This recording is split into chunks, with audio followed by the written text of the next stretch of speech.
Mga kaso versus Guo, isasampa na.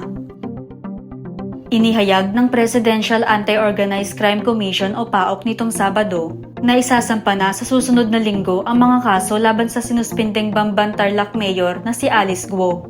Sinabi ng PAOK na may kinalaman ang mga kaso sa mga umanay iligal na gawain sa isang compound na nasa likod ng munisipyo ng kanyang bayan.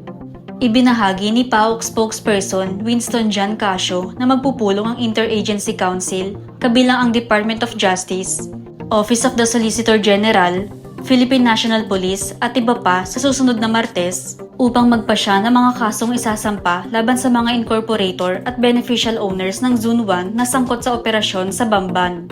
So we can expect criminal charges will be filed against a good number of people on Friday with regards to the Bamban operation.